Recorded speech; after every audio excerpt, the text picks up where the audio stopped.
अगर आप इस चैनल पे नए हैं तो इस वीडियो को लाइक करें, शेयर करें और कमेंट करें और इस चैनल को सब्सक्राइब करना ना भूलें।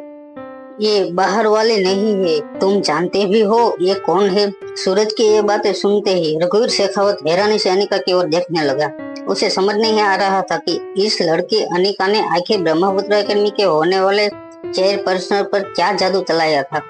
अपनी आवाज ऊंची करते हुए रघुवीर शेखावत ने सूरज से कहा, आखिर इस लड़की ने तुम पर क्या जादू कर दिया है?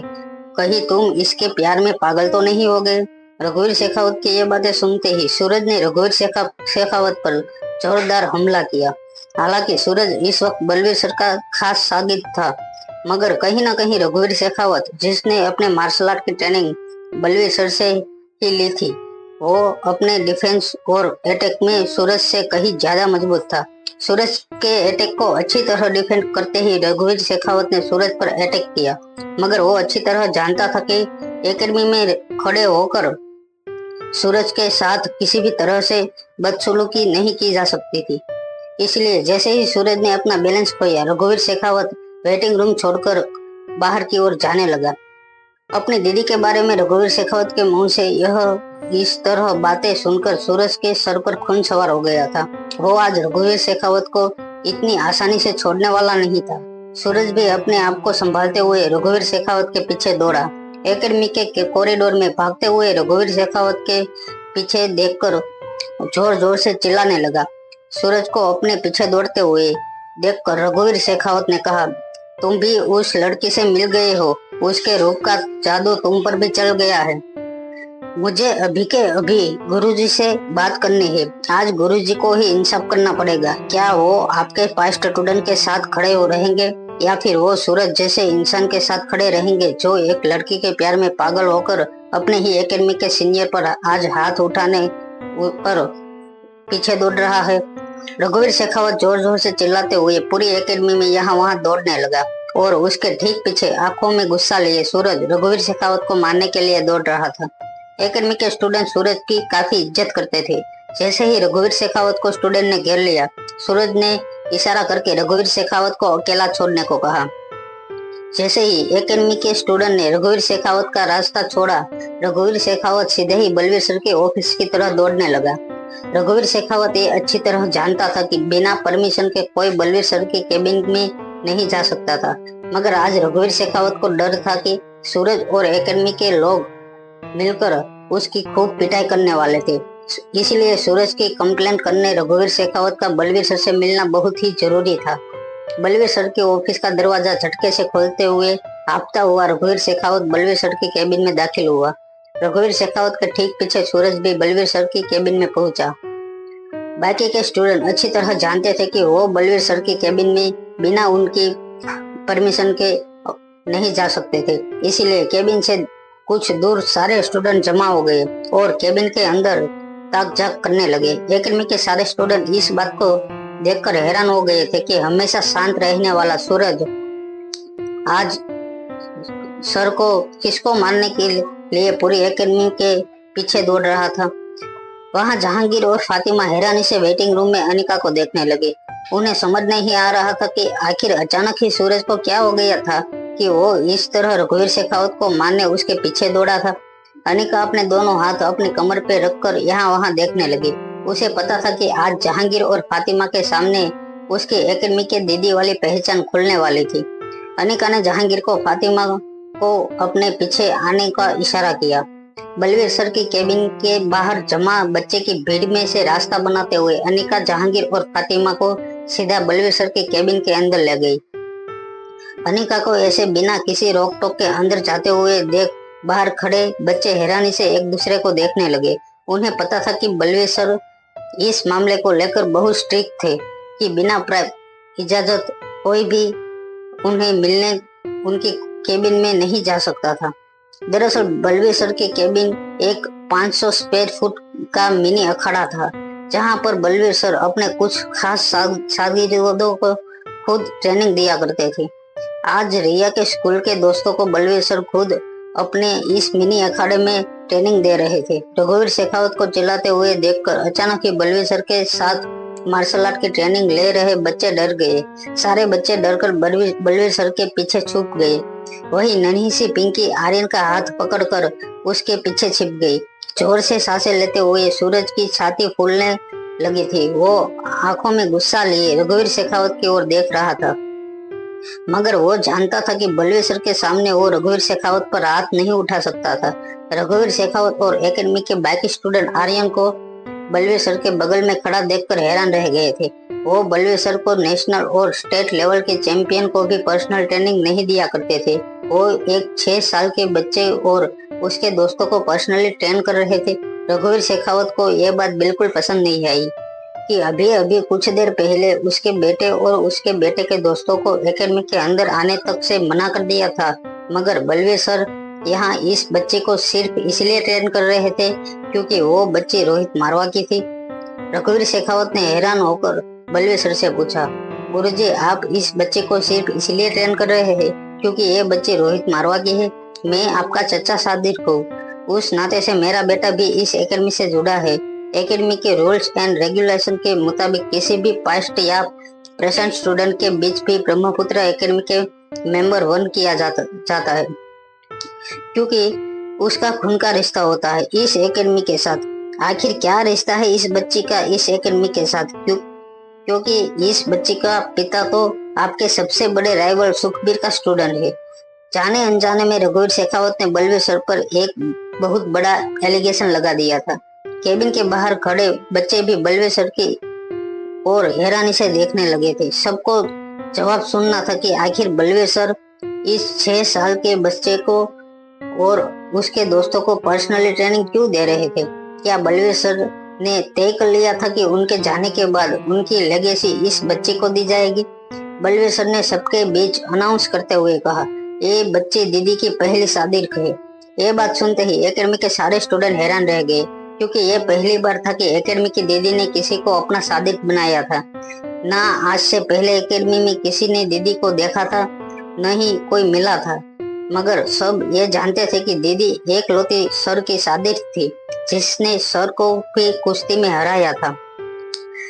सर और सूरज के मुंह से दीदी के किस्से सुनकर एकेडमी के लगभग सारे स्टूडेंट दीदी के न सिर्फ बहुत बड़े फैंस थे, मगर सभी लोग एक बार उसे मिलकर दीदी से मार्शल आर्ट की ट्रेनिंग लेना चाहते थे। यहाँ तक कि रघुवीर शेखावत भी दीदी के किस्से सुनकर दीदी का बहुत बड़ा प्रशंसक रह चुका था। आज जब बलवीर सर ने रिया को दीदी की शादी बनने का अनाउंस किया तो ये बात सुनकर रघुवीर शेखावत को बिल्कुल अच्छा नहीं लगा। केबिन से बाहर निकलकर रघुवीर शेखावत एकेडमी के बच्चे को सामने से जोर जोर से कहने लगा, मैं जानता हूँ कि आप सब गुरुजी को भगवान मानते हैं, मैं भी मानता हूँ, मगर इसका मतलब ये तो नहीं कि हम हमारा हक किसी और की झोली में सिर्फ इसलिए डाल दे क्योंकि वो सब दिल्ली का बहुत बड़ा रईसजादा है। आखिर क्या देखा बलवीर सर ने छोटी सी बच्ची में कि उसे इतना बड़ा कमिटमेंट दे दिया है? मैं बताता हूँ तुम्हें, ये बच्ची जो इस वक्त गुरुजी की बगल में खड़ी है वो यहाँ खड़ी इस लड़की की बेटी है, और ये बच्ची दिल्ली और देश की सबसे बड़े बिजनेस टाइकून रोहित मारवा की बच्ची है। बड़े बाप की बच्ची होने का ये मतलब तो नहीं कि उसे एकेडमी में इतना बड़ा मुकाम यूं ही दिया जाएगा। ये एकेडमी आखिर हम जैसे सच्चे शादिर्गों से बनी है, जिन गुरुजी की हम पूजा करते हैं, वही गुरुजी हमसे हमारा हक छीनकर इस बच्ची को दे रहे हैं सिर्फ इसलिए कि वो रोहित मारवा की बच्ची है। अभी रघुवीर शेखावत ने अपनी बात पूरी की थी कि अचानक ही उसकी पीठ पर जोर से एक लात पड़ी। रघुवीर शेखावत जोर से जमीन पर गिरा। जब उसने देखा तो उसके ठीक पीछे अनिका खड़ी थी। रघुवीर शेखावत अनिका की इस हरकत पर बहुत गुस्सा हो गया। अपने आप को संभालते हुए जब रघुवीर शेखावत फिर से अपने पैरों पे खड़ा हुआ तो अपने मार्शल आर्ट का स्टेप लेते हुए रघुवीर शेखावत ने अनिका से कहा, आज तक किसी खूबसूरत लड़की के साथ फाइट नहीं किया, मगर लगता है आज मुझे फाइट करके तुम्हें सबक सिखाना ही पड़ेगा। ज्यादा से ज्यादा 2 हाथ और तुम जमीन पर गिरी होगी। ये कहते हुए रघुवीर शेखावत ने अपने मार्शल आर्ट का इस्तेमाल करते हुए अनिका पर अटैक किया। रघुवीर शेखावत को अटैक में बड़ी आसानी से अटैक को डिफेंड कर दिया। अनिका को डिफेंड को देखते हुए रघुवीर शेखावत ने अपने अटैक की स्पीड बढ़ा दी। मगर अनिका ने उसके हर अटैक को बड़ी आसानी से रोक लिया। अनिका की डिफेंस मैजिक देखकर रघुवीर शेखावत हैरान रह गया। रघुवीर शेखावत ने जब अपने हाथ और पाँव दोनों से तेजी से अनिका पर अटैक करना शुरू कर दिया, मगर अनिका भी अपने हाथ और पाँव दोनों एक साथ इस्तेमाल करके रघुवीर शेखावत के हर मूव को डिफेंड करती रही। कुछ देर तक लगातार अटैक करने के बाद जैसे ही सांस लेने के लिए रघुवीर शेखावत ने अपना अटैक माइक ने जींस छोड़ा, अनिका ने फिर से रघुवीर शेखावत के सीने पर एक टांग से जोर से लात मारी और रघुवीर शेखावत 3 फीट हवा में उछलकर जमीन पर गिरा। आसपास खड़े लोग हैरानी से अनिका के मूव्स को देखते ही रह गए। अनिका ने जमीन पर गिरे रघुवीर शेखावत से कहा, मैं तुम्हें ब्रह्मपुत्र एकेडमी की मेंबरशिप लिस्ट से हमेशा के लिए बर्खास्त करती हूँ। अनिका के ऑर्डर को सुनकर न सिर्फ रघुवीर शेखावत बल्कि बलवीर सर के केबिन के आसपास खड़ा एकेडमी से जुड़ा हर शख्स हैरान रह गया। दुबली पतली सी दिखने वाली लड़की की मार्शल आर्ट ट्रेनिंग देखकर सभी लोग पहले से हैरान थे, मगर जब अनिका ने रघुवीर शेखावत को ऑर्डर देते हुए एकेडमी से बेदखल कर दिया तो सभी लोग हैरानी से एक दूसरे की ओर देखने लगे। सबके मन में सिर्फ एक ही सवाल था कि आखिर यह खूबसूरत सी दिखने वाली दुबली पतली नाजुक सी लड़की कौन थी जो बलवीर सर की मौजूदगी में रघुवीर शेखावत को इस तरह का हुक्म सुना रही थी। जख्मी रघुवीर शेखावत जमीन से उठने की कोशिश कर रहा था, मगर जैसे ही अपने दोनों हाथ जमीन पर रखकर रघुवीर शेखावत उठने लगा, उसे यह महसूस हुआ कि उसकी हड्डियों में अब इतनी जान नहीं बची थी कि वह उसके शरीर का कोई बोझ उठा पाती। झटके से फिर से जमीन पर गिरते हुए रघुवीर शेखावत जोर जोर से सांसें लेने लगा। फिर अपनी गर्दन ऊंची करते हुए रघुवीर शेखावत ने अनिका की ओर देखकर उसे पूछा, कौन हो तुम? अपने दोनों हाथ से मिट्टी झटकते हुए अनिका ने रघुवीर शेखावत से कहा, मैं इस एकेडमी की दीदी हूँ और इस नाते से मैं तुम्हें आज से एकेडमी के सारे जुड़े हुए हर रिश्ते से बर्खास्त करती हूँ। आज के बाद तुम एकेडमी की पूरी बिरादरी से बाहर कर दिए जाओगे। अनिका की बात सुनकर रघुवीर शेखावत के होश उड़ गए। जिस दीदी को सभी लोग इतने सालों से देखना चाहते थे, एक बार मिलना चाहते थे, वह दीदी इस वक्त रघुवीर शेखावत के ठीक सामने खड़ी थी। सारे सीनियर और जूनियर स्टूडेंट दौड़कर अनिका के पास आकर खड़े रह गए। मार्शल आर्ट सीख रहा हर स्टूडेंट दीदी के पास मार्शल आर्ट की बारीक से बारीक टेक्निक सीखना चाहता था और आज वह दीदी जिनका सालों से इंतजार था उनके ठीक सामने खड़ी थी। सभी लोग अनिका को रिस्पेक्ट करने लगे कि अनिका एक बार सभी को पर्सनली ट्रेन करे। कुछ सीनियर बच्चे जो काफी सालों से एकेडमी में ट्रेनिंग ले रहे थे, वह इस बात से हैरान थे कि कम से कम पिछले 20 सालों से दीदी बलवीर सर की शादी थी और अगर यह बात सच थी तो उनके सामने खड़ी यह लड़की जो खुद इस वक्त भी 22 साल की लग रही थी, उसने क्या 1 या 2 साल की उम्र में ही मार्शल आर्ट की ट्रेनिंग लेना शुरू कर दिया था। कहीं ना कहीं उन्हें कोई गड़बड़ नजर आ रही थी। अनिका के जन्म से पहले ही स्वाति ने बलवीर सर को रिक्वेस्ट की थी कि किसी भी तरह बलवीर सर स्वाति के होने वाले बच्चे को इतना मजबूत बनाए कि उसे अपना बचाव करने के लिए कभी किसी पर डिपेंड ना रहना पड़े। स्वाति की मौत के बाद बलवीर सर ने गौतम गुलेरिया के बंगले के ठीक बगल में एक घर रेंट पर लिया। अनिका जब 3 साल की हुई तभी बलवीर सर ने अनिका को ट्रेन करना शुरू कर दिया। गौतम और मनीषा को अनिका की कोई चिंता नहीं थी, ना ही उसका ध्यान अनिका पर था, इसलिए गौतम और मनीषा की जानकारी को बाहर ही बलवीर सर ने अनिका को ट्रेन करना शुरू कर दिया था। मगर शुरुआती ट्रेनिंग में ही बलवीर सर को इस बात का अंदाजा लग गया था कि अनिका कोई साधारण लड़की नहीं थी। सिखाई गई ट्रेनिंग और टेक्निक्स को वह बहुत जल्दी कैच कर लेती थी। इतना ही नहीं, 2 साल पूरे होते होते अनिका ने मार्शल आर्ट की वह सारी टेक्निक सीख ली थी जो बलवीर सर ने अपने 50 साल के मार्शल आर्ट की विद्या से सीखी थी। जब अनिका का 6 साल की हुई तब अचानक कुछ ऐसा हुआ कि बलवीर सर दंग रह गए। बलवीर सर बचपन में अनिका को यह कहकर वापस दिल्ली चले आए थे कि अनिका को अब बस सिर्फ रोज ट्रेनिंग करने अपनी इस मार्शल आर्ट की शक्ति को धार देते रहना है, वरना वह महीने में 2 बार मनाली जाकर अनिका को ट्रेन कर दिया करते थे। जब अनिका 6 साल की हुई तब अचानक कुछ ऐसा हुआ कि बलवीर सर दंग रह गए। 6 साल की उम्र के बाद अनिका के शरीर में भारी बदलाव आने लगे। अनिका का वजन बढ़ने लगा, उसके शरीर में चर्बी की एक परत बनने लगी। हमेशा एक्टिव और एनर्जेटिक रहने वाली अनिका अचानक ही सुस्त रहने लगी। बलवीर सर समझ नहीं पा रहे थे कि आखिर अनिका इतनी आलसी कैसे हो गई थी। वह बार बार अनिका से कहते रहे कि वह अपने मार्शल आर्ट की प्रैक्टिस जी जान लगाकर करे, मगर कुछ देर प्रैक्टिस करने के बाद अनिका थक जाती और प्रैक्टिस छोड़ देती। बलवीर सर हमेशा अनिका से कहा करते थे कि अगर ठीक से प्रैक्टिस नहीं हुई तो बड़े से बड़ा जीनियस भी एक दिन अपनी कला भूल जाता है और उसकी कला पर जंग लग जाता है। मगर आज इतने सालों बाद अनिका की फाइटिंग स्किल और मार्शल आर्ट की डिफेंस और अटैक की टेक्निक्स देखकर बलवीर सर को इस बात का एहसास हो गया कि अनिका वो जीनियस थी जिसे अपने आर्ट को परफेक्शन तक पहुंचाने के लिए रोज दूसरे की तरह घंटों मेहनत करने की कोई जरूरत नहीं थी। जो काम लोग घंटों में नहीं कर पाते थे वही काम अनिका आसानी से कुछ ही सेकंड में कर देती थी। वह किसी तरह हिम्मत इकट्ठा करके रघुवीर शेखावत अपने पैरों पर खड़ा हुआ और अपने होठों के पास से खून साफ करते हुए अनिका से कहने लगा, ठीक है, अगर तुम यही चाहती हो तो मैं चला जाता हूँ यहाँ से। आज से शेखावत खानदान का ब्रह्मपुत्र एकेडमी के साथ कोई रिश्ता नहीं होगा। जैसे ही रघुवीर शेखावत लंगड़ाते हुए बाहर जाने लगा, अनिका ने अपनी धीमी और सॉफ्ट आवाज में रघुवीर से कहा, तुम बिल्कुल ठीक कह रहे हो। आज के बाद तुम्हारा और इस एकेडमी का कोई रिश्ता नहीं।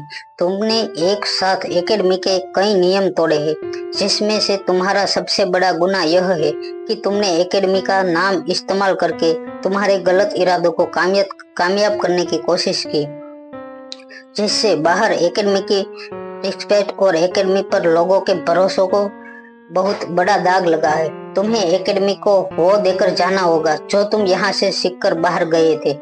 अनिका के कहने का मतलब बिल्कुल साफ था कि जो मार्शल आर्ट की ट्रेनिंग रघुवीर शेखावत ने एकेडमी से ली थी, उस मार्शल आर्ट को वह आज के बाद कभी किसी पर इस्तेमाल नहीं कर पाएगा। यह ठीक उसी तरह था जैसे किसी डॉक्टर के पास उसका प्रैक्टिसिंग लाइसेंस छीन लिया जाए। ठीक उसी तरह आज अनिका रघुवीर शेखावत से उसकी मार्शल आर्ट प्रैक्टिस करने का अधिकार उसके पास से हमेशा के लिए छीन लेना चाहती थी। रघुवीर शेखावत की आंखों में अब लाचारी साफ नजर आ रही थी। वह जानता था कि दीदी के फैसले के खिलाफ एकेडमी में मौजूद लोग और एकेडमी के सारे बाहर से जुड़े हुए लोग कभी नहीं जाएंगे। ना चाहते हुए भी रघुवीर शेखावत को अनिका के फैसले को मानना था। मगर सवाल यह था कि अगर रघुवीर शेखावत अनिका की जानकारी के बाहर अपने मार्शल आर्ट की तकनीक का इस्तेमाल करता है तो अनिका को कैसे पता लगेगा। जब रघुवीर शेखावत यह सब कुछ सोच रहा था तभी सूरज और बाकी वॉलंटियर्स ने कहा, पकड़ लो इसे सजा देने का वक्त आ चुका है। अनिका का ऑर्डर सुनते ही सूरज और बाकी सीनियर वॉलंटियर्स रघुवीर शेखावत को दोनों हाथों से पकड़ लिया। रघुवीर शेखावत जानता था कि वह किसी भी हालत में अब सूरज और एकेडमी के सीनियर मेंबर्स का मुकाबला नहीं कर सकता था। रघुवीर शेखावत बेसब्री से अनिका के अगले कदम का इंतजार करता था।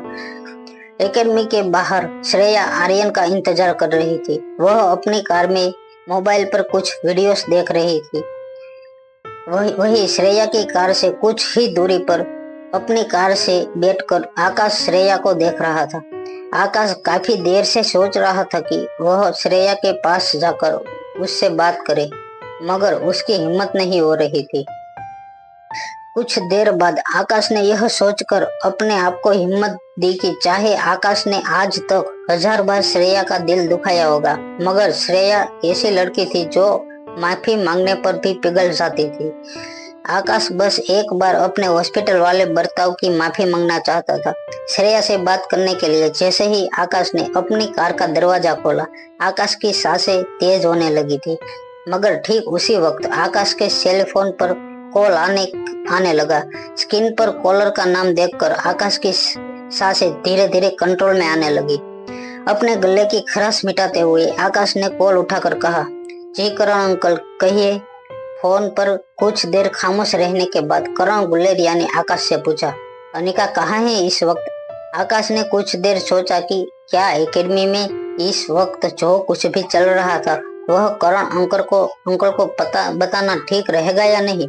मगर फिर उसे डीएनए टेस्ट रिपोर्ट वाली बात याद आई।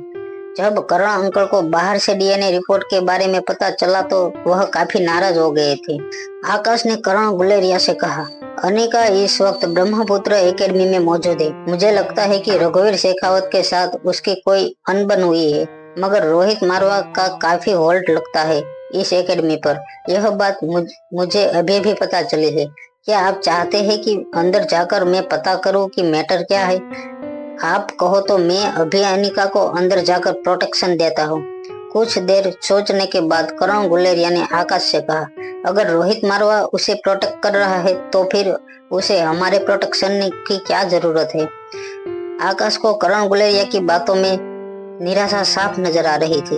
वो जानता था कि करण गुलेरिया अनिका के लिए जरूर परेशान हुए थे, मगर करण गुलेरिया किसी तरह अनिका से हमदर्दी नहीं दिखाना चाहते थे।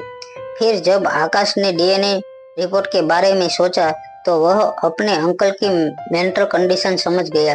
कुछ देर जब करण गुलेरिया ने फोन पर कोई बात नहीं की तो आकाश ने सोचा कि शायद अब उसे फोन रख देना चाहिए।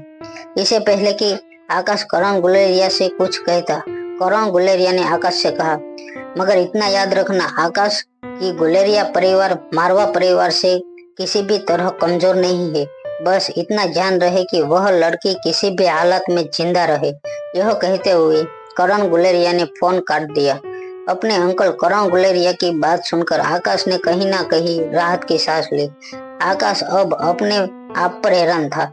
अनिका वह लड़की थी जिसकी वजह से करण गुलेरिया को बहुत तकलीफ हुई थी, मगर फिर भी जब करण गुलेरिया ने आकाश को अनिका को सेफ रखने के इंस्ट्रक्शन दिए तब आकाश ने राहत की सांस ली थी। कहीं ना कहीं उस डीएनए टेस्ट रिपोर्ट में लिखी हुई बात से आकाश को भी धक्का लगा था। आकाश अभी डीएनए टेस्ट रिपोर्ट के बारे में सोच ही रहा था कि आकाश की नजर फिर से पास की कार में बैठी श्रेया पर पड़ी। श्रेया अपनी कार में म्यूजिक सुन रही थी और मोबाइल पर इंटरनेट पर कुछ सर्च कर रही थी। आकाश को ख्याल आया कि शायद वह अनिका को इसलिए सेफ देखना चाहता था क्योंकि अनिका श्रेया की इकलौती बेस्ट फ्रेंड थी। श्रेया ने कभी ज्यादा दोस्त नहीं थे और कहीं ना कहीं इतने दिनों में आकाश को यह बात पता चली थी कि अगर कोई श्रेया के सबसे करीब था तो वह अनिका ही थी। कहीं ना कहीं आकाश यह अच्छी तरह से जानता था कि अगर अनिका को कोई भी तकलीफ पहुंची तो श्रेया बहुत दुखी होगी। श्रेया का मासूम चेहरा, बड़ी बड़ी आंखें देखकर आकाश का दिल फिर से भारी होने लगा था। आकाश जब भी श्रेया को देखता उसे अपनी पिछली जिंदगी के बारे में सब कुछ धीरे धीरे वापस याद आने लगता। श्रेया के साथ बिताया टाइम आकाश की जिंदगी का सबसे खूबसूरत वक्त था, मगर तभी अचानक आकाश को इस बात का भी ख्याल आया कि उस वक्त श्रेया किस तरह आकाश को बेवजह ठुकरा कर चली गई थी। श्रेया के जाने का असली मकसद आकाश आज तक नहीं जान पाया था और इस बात का गुस्सा आज भी आकाश के दिल में उतना ही ताजा था जितना सालों पहले। रघुवीर शेखावत को सूरज और एकेडमी के कुछ बच्चे उठाकर एकेडमी से बाहर ले गए। उसे अपने आदमियों के सामने जमीन पर फेंक दिया। रघुवीर शेखावत को देखकर उसके आदमियों ने उसे कंधे पर उठा लिया। रघुवीर का चेहरा देखकर ऐसा लग रहा था मानो किसी ने उसके अंदर से जान निकाल ली थी। रघुवीर शेखावत को अनिका ने एक टेबलेट खिलाई थी। वह टेबलेट रघुवीर शेखावत को उसके किए की सजा के तौर पर दी गई थी। अनिका ने टेबलेट खिलाने के बाद रघुवीर शेखावत से कहा था, यह दवाई तुम्हें मारेगी नहीं, तुम्हें कोई नुकसान भी नहीं पहुंचाएगी, मगर हाँ, यह दवाई तुम्हारे शरीर के वह ताकत छीन लेगी जिसे तुमने इतने सालों से इस एकेडमी में ट्रेनिंग करके इकट्ठा किया था। तुम जिंदा रहोगे, सांस ले पाओगे, सोच सकोगे, खा पी सकोगे, बस मार्शल आर्ट करने के लिए आज के बाद अपने हाथ नहीं उठा पाओगे। तुमने एकेडमी से जो कुछ भी लिया था आज मैं तुम्हारे पास वापस ले रही हूँ। रघुवीर शेखावत बहुत कमजोर महसूस करने लगा था। दिल्ली पर अपनी ताक और दबदबे का दौर रघुवीर शेखावत को अपनी आंखों के सामने से खत्म होता नजर आ रहा था। वो ये अच्छी तरह से जानता था कि अब तक यह बात पूरी दिल्ली में फैल चुकी होगी कि रघुवीर शेखावत को बलवीर सर ने ब्रह्मपुत्र एकेडमी और अकादमी से जुड़े सीनियर एक स्टूडेंट की लिस्ट से बेदखल कर दिया था। अब ना उसका एकेडमी में कोई रिश्ता था और ना ही अब उसमें लोगों से लड़ने की ताकत बची थी। वह यह बात भी अच्छी तरह जानता था कि उसने इतने सालों में जितने लोगों को परेशान किया था वह सब बारी बारी उससे बदला लेने के लिए बेसब्र होंगे। रघुवीर शेखावत को बस अब एक ही चीज नजर आ रही थी, बहुत जल्द से दिल्ली छोड़कर गुमनामी के अंधेरों में खो जाना पड़ेगा। अंदर अनिका को देखकर जहांगीर और फातिमा के चेहरे पर खुशी साफ नजर आने लगी थी। वह हैरान जरूर थे, मगर अनिका का पावर और उसकी पोजीशन देखकर वह बेहद खुश थे। जहांगीर ने अनिका से कहा, और कितने एहसान करोगी तुम हम पर। पहले हमारे बेटे की जान बचाई और आज हमारे बिजनेस को बचाकर तुमने हमारे परिवार पर बहुत बड़ा एहसान किया है। अनिका को जवाब देते हुए बड़ी ही ग्रेजुअली कहा, एहसान किस बात का? उसने एकेडमी के नियम तोड़े थे, उसे उसकी सजा मिली है। यह कहते हुए अनिका ने उबासी ली और एकेडमी से बाहर की ओर चलने लगी। अनिका को इस तरह जाते हुए देखकर बलवीर सर ने पीछे से जोर से आवाज लगाई, कोई कुड़िए शर्म कर, बिना ट्रेनिंग दिए जा रही है। अनिका ने हवा में हाथ उछालते हुए बलवीर सर से कहा, मैं कोई गुरु नहीं बनना चाहती, और हाँ, खबरदार, अगर किसी ने भी मेरे दीदी होने की बात बाहर किसी से कही है तो उसका भी अंजाम वही होगा जो अभी अभी रघुवीर शेखावत का हुआ था।